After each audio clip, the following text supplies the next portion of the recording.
Have you ever wondered how a forest recovers after a wildfire? Picture, if you will, an intact forest. It's a place of balance and harmony, where every element exists in a perfect equilibrium.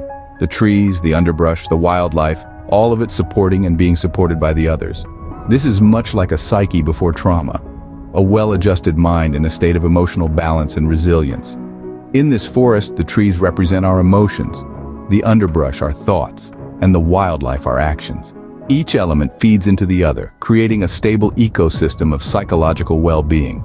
There's harmony in the air, a sense of peace and tranquility that pervades every corner of this forest.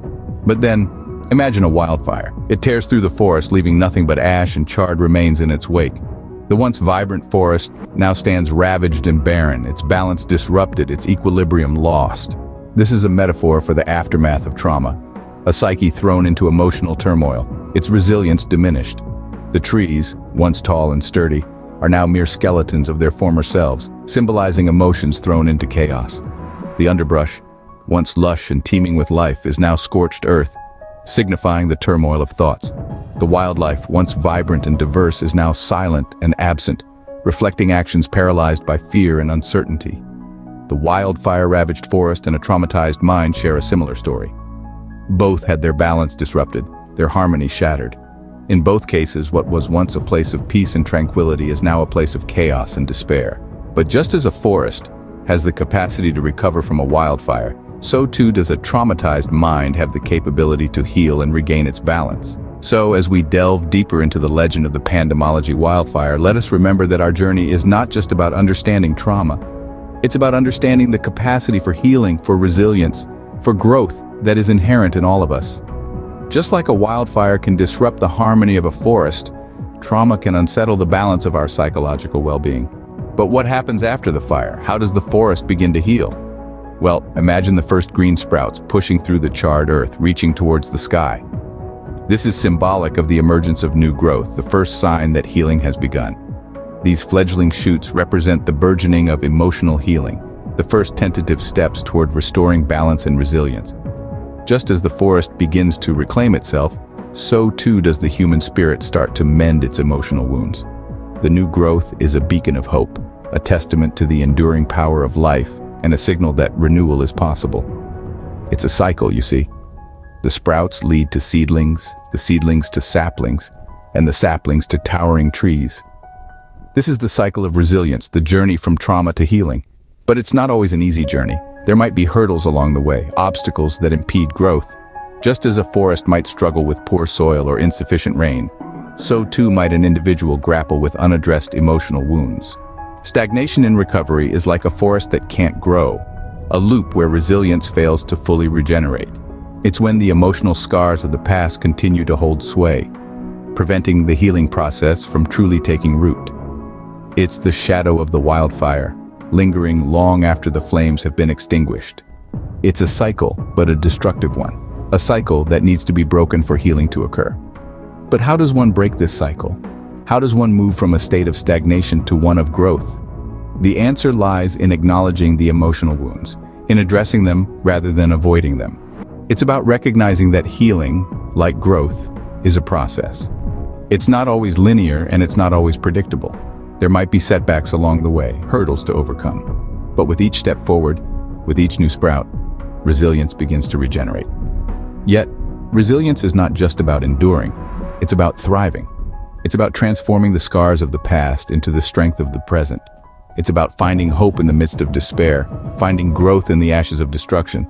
It's about embracing the journey with all its ups and downs, and recognizing that every step, every hurdle overcome, is a testament to the resilience of the human spirit. So, when we look at a forest ravaged by wildfire yet showing signs of new growth, let's remember this. Let's remember that healing is possible, that renewal is achievable, that resilience is within our grasp. And just as the forest begins to heal, so too can we.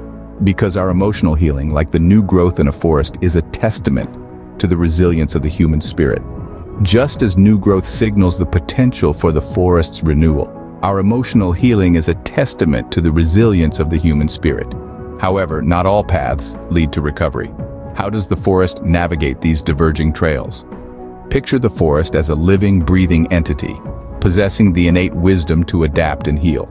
This wisdom is reflected in the adaptive responses it employs following a wildfire, a stark contrast to the maladaptive patterns that can hinder recovery. Let's consider adaptive responses. Nature, in all its wisdom, has equipped the forest with an impressive arsenal of tools designed to foster recovery. The forest's adaptive responses, symbolizing our own emotional resilience, are akin to the first green shoots pushing through the charred earth, an embodiment of hope and renewal. These responses are as diverse as the forest itself, ranging from the rapid regeneration of certain plant species to the return of wildlife, each playing a vital role in the forest's recovery. This resilience, however, is not an automatic process. It requires active participation from the forest, just as our own healing requires active emotional engagement. The forest must harness the energy of the sun, draw nutrients from the soil, and utilize the life-giving power of water to facilitate regrowth. Similarly, our healing processes require us to actively engage with our emotions, confront our fears, and seek support when needed. Now, imagine a different path, a path where the forest fails to adapt, where the charred remains of trees stand as stark reminders of the wildfire, and new life struggles to take root. These maladaptive responses symbolize the emotional turmoil that can occur when we fail to adapt to trauma, when we let our emotional wounds fester unattended, hindering our recovery. This path is not a dead end, but a detour, a reminder of the challenges that can arise on the journey to recovery. It underscores the importance of active healing processes. Just as the forest needs the right conditions to promote regrowth, we too need the right emotional environment to foster healing. This might mean seeking professional help, nurturing our mental health, and building a supportive network of friends and family. The forest's journey of recovery is not linear. It's a complex interplay of adaptive and maladaptive responses, of growth and stagnation. It's a dance between resilience and vulnerability, between strength and fragility.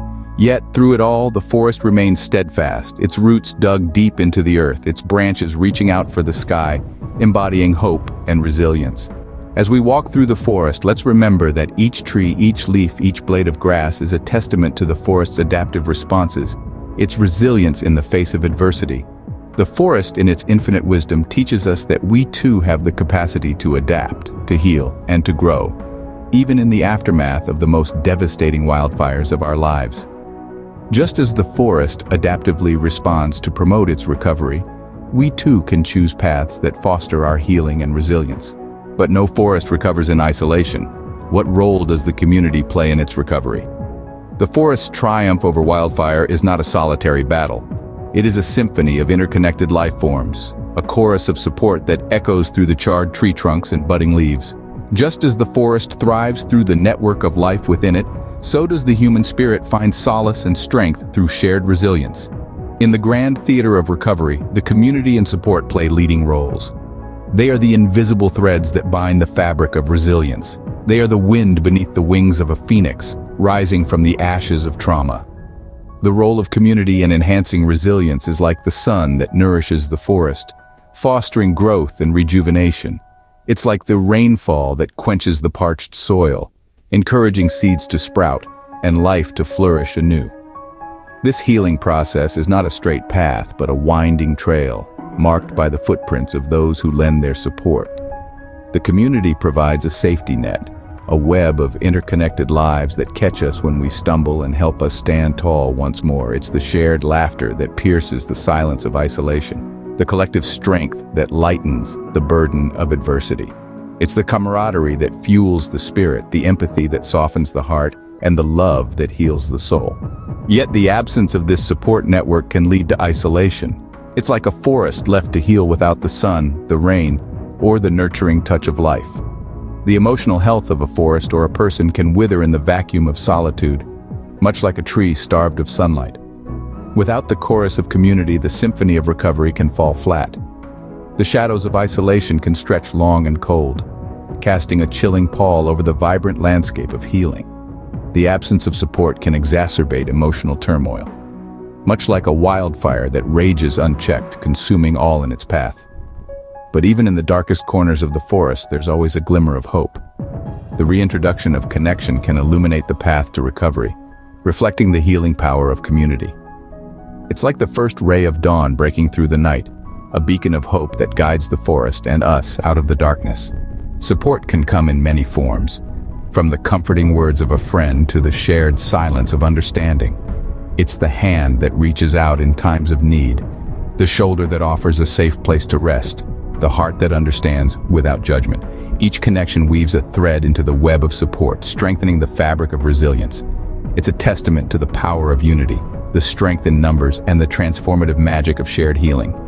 Just as the forest thrives through the network of life within it, we too find healing and resilience through our connections and community. The forest's tale of recovery is not just a story of resilience, but a song of unity, a ballad of shared strength, and a testament to the healing power of community.